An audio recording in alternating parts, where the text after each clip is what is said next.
Hola, hola Mixer, hola, qué gusto estar por acá de nuevo. Este es el primer video después de mucho tiempo, siempre digo lo mismo, cada 6 meses que subo video. Y hoy vamos a continuar el libro que empezamos del Gabriel García Márquez, 12 cuentos peregrinos, 12 cuentos peregrinos. Y este es el primero. Este es el primero. Este es el primero. Ok. Tenemos por acá el micrófono y el libro. Vamos a hacerlo lo más profesional que se pueda para que puedas escuchar. El primer cuento peregrino es: Buen viaje, señor presidente. Estaba sentado en el escaño de madera, bajo las hojas amarillas del parque solitario, contemplando los cisnes polvorientos, con las dos manos apoyadas en el pomo de plata del bastón y pensando en la muerte. Cuando vino a Ginebra por primera vez, el lago era sereno y diáfano, y había gaviotas mansas que se acercaban a comer en las manos, y mujeres de alquiler que parecían fantasmas de las 6 de la tarde, con volantes de organdí y sombrillas de seda. Ahora la única mujer posible, hasta donde alcanzaba la vista, era una vendedora de flores en el muelle desierto. Le costaba creer que el tiempo hubiera podido hacer semejantes estragos, no solo en su vida, sino también en el mundo. Era un desconocido más en la ciudad de los desconocidos ilustres. Llevaba el vestido azul oscuro con rayas blancas, el chaleco de brocado y el sombrero duro de los magistrados en retiro. Tenía un bigote altivo de mosquetero, el cabello azulado y abundante, con ondulaciones románticas, las manos de arpista con la sortija de viudo en el anular izquierdo y los ojos alegres. Lo único que delataba el estado de su salud era el cansancio de la piel, y aún así, a los 73 años seguía siendo de una elegancia principal. Aquella mañana, sin embargo, se sentía salvo de toda vanidad. Los años de la gloria y el poder habían quedado atrás sin remedio, y ahora solo permanecían los de la muerte. Había vuelto a Ginebra después de 2 guerras mundiales en busca de una respuesta terminante para un dolor que los médicos de la Martinica no lograron identificar. Había previsto no más de 15 días, pero iban ya 6 semanas de exámenes agotadores y resultados inciertos, y todavía no se vislumbraba el final. Buscaban el dolor en el hígado, en el riñón, en el páncreas, en la próstata, donde menos estaba, hasta aquel jueves indeseable en que el médico menos notorio de los muchos que lo habían visto lo citó a las 9 de la mañana en el pabellón de neurología. La oficina parecía una celda de monjes, y el médico era pequeño y lúgubre, y tenía la mano derecha escayolada por una fractura del pulgar.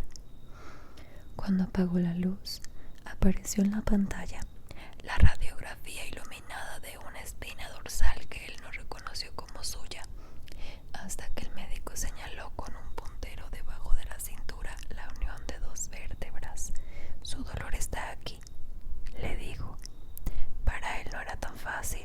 Su dolor era improbable y escurridizo, y a veces parecía estar en el costillar derecho, y a veces bajo el vientre, y a menudo lo sorprendía con una punzada instantánea en la ingle. El médico lo escuchó en suspenso y con el puntero inmóvil en la pantalla. Por eso nos despistó durante tanto tiempo, dijo, pero ahora sabemos que está aquí. Luego se puso el índice en la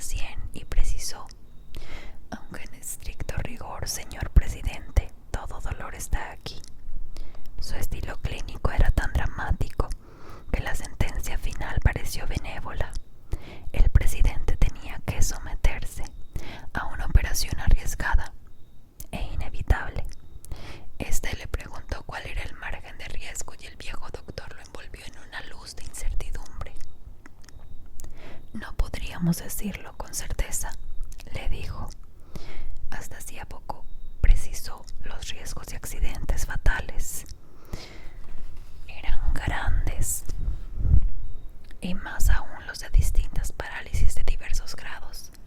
Pero con los avances médicos de las dos guerras, esos temores eran cosas del pasado. Váyase tranquilo, concluyó.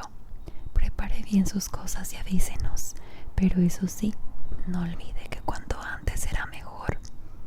No era una buena mañana para digerir esa mala noticia, y menos a la intemperie. Había salido muy temprano del hotel, sin abrigo, porque vio un sol radiante por la ventana, y se había ido con sus pasos contados desde el Chemin du Vieux Soleil, donde estaba el hospital, hasta el refugio de enamorados furtivos del Parque Inglés. Llevaba allí más de una hora, siempre pensando en la muerte, cuando empezó el otoño. El lago se encrespó como un océano embravecido, y un viento de desorden espantó a las gaviotas y arrasó con las últimas hojas. El presidente se levantó y, en vez de comprársela a la florista, arrancó una margarita de los canteros públicos y se la puso en el ojal de la solapa. La florista lo sorprendió. «Esas flores no son de Dios, señor», le dijo disgustada. «Son del ayuntamiento». Él no le puso atención.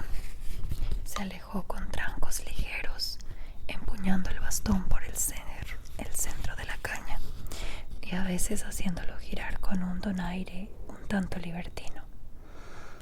En el puente del Mont Blanc estaban quitando a toda prisa las banderas de la Confederación, enloquecidas por la ventolera, y el surtidor esbelto coronado de espuma se apagó antes de tiempo. El presidente no reconoció su cafetería de siempre sobre el muelle, porque habían quitado el toldo verde de la marquesina y las terrazas floridas del verano acababan de cerrarse. En el salón las lámparas estaban encendidas a pleno día, y el cuarteto de cuerdas tocaba un Mozart premonitorio. El presidente cogió en el mostrador un periódico de la pila reservada para los clientes, colgó el sombrero y el bastón en la percha, se puso los lentes con armadura de oro para leer en la mesa más apartada, y solo entonces tomó conciencia de que había llegado el otoño. Empezó a leer por la página internacional, donde encontraba muy de vez en cuando alguna noticia de las Américas, y siguió leyendo de atrás hacia adelante hasta que la mesera le llevó su botella diaria de agua Evian. Hacía más de 30 años que había renunciado al hábito del café por imposición de sus médicos, pero había dicho: si alguna vez tuviera la certidumbre de que voy a morir, volvería a tomarlo. Quizás la hora había llegado. «Tráigame también un café», ordenó en un francés perfecto, y precisó, sin reparar en el doble sentido, a la italiana, como para levantar a un muerto. Se lo tomó sin azúcar, a sorbos lentos, y después puso la taza boca abajo en el plato para que el sedimento del café, después de tantos años, tuviera tiempo de escribir su destino. El sabor recuperado lo redimió por un instante de su mal pensamiento. Un instante después, como parte del mismo sortilegio, sintió que alguien lo miraba. Entonces pasó la página con un gesto casual, miró por encima de los lentes y vio al hombre pálido y sin afeitar, con una gorra deportiva y una chaqueta de cordero volteado, que apartó la mirada al instante para no tropezar con la suya. Su cara le era familiar. Se habían cruzado varias veces en el vestíbulo del hospital. Lo había vuelto a ver cualquier día en una motoneta por la promenade du Lac, mientras él contemplaba los cisnes, pero nunca se sintió reconocido. No descartó, sin embargo, que fuera otra de las tantas fantasías persecutorias del exilio. Terminó el periódico sin prisa, flotando en los los chelos suntuosos de Brahms hasta que el dolor fue más fuerte que la analgesia de la música. Entonces miró el relojito de oro que llevaba colgado de una leontina en el bolsillo del chaleco y se tomó las 2 tabletas calmantes del mediodía con el último trago de agua de Vian. Antes de quitarse los lentes, descifró su destino en el asiento del café y sintió un estremecimiento glacial. Allí estaba la incertidumbre. Por último pagó la cuenta con una propina estítica, cogió el bastón y el sombrero en la percha y salió a la calle sin mirar al hombre que lo miraba. Se alejó con su andar festivo, bordeando los canteros de flores despedazadas por el viento, y se creyó liberado del hechizo, pero de pronto sintió los pasos detrás de los suyos. Se detuvo al doblar la esquina y dio media vuelta. El hombre que lo seguía tuvo que pararse en seco para no tropezar con él, y lo miró sobrecogido a menos de 2 palmos de sus ojos. «Señor presidente», murmuró. «Dígale a los que le pagan que no se hagan ilusiones», dijo el presidente sin perder la sonrisa ni el encanto de la voz. «Mi salud es perfecta». «Nadie lo sabe mejor que yo», dijo el hombre abrumado por la carga de dignidad que le cayó encima. «Trabajo en el hospital». La dicción y la cadencia y aún su timidez eran las de un Caribe crudo. «Me dirá que es médico», le dijo el presidente. «¿Qué más quisiera yo, señor?», dijo el hombre. «Soy chofer de ambulancia». «Lo siento», dijo el presidente, convencido de su error. «Es un trabajo duro». «No tanto como el suyo, señor». Él lo miró sin reservas, se apoyó en el bastón con las 2 manos y le preguntó con un interés real: «¿De dónde es usted?» «Del Caribe». «De eso ya me di cuenta», dijo el presidente. «¿Pero de qué país?» «Del mismo que usted, señor», dijo el hombre y le tendió la mano. «Mi nombre es Homero Rey».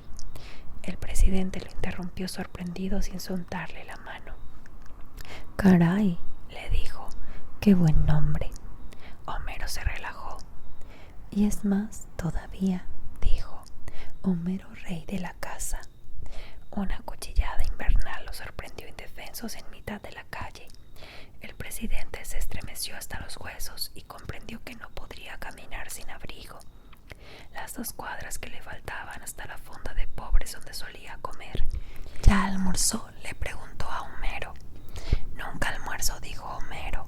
«Como una sola vez por la noche en mi casa».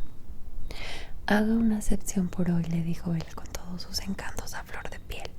Lo invitó a almorzar. Lo tomó del brazo y lo condujo hasta el restaurante de enfrente con el nombre dorado en la marquesina de lona, La Boeuf Couronne. El interior era estrecho y cálido y no parecía haber un sitio libre. Homero Rey, sorprendido de que nadie reconociera al presidente, siguió hasta el fondo del salón para pedir ayuda. «¿Es presidente en ejercicio?», le preguntó el patrón. «No», dijo Homero, derrocado. El patrón soltó una sonrisa de aprobación. «Para eso», dijo, «tengo siempre una mesa especial».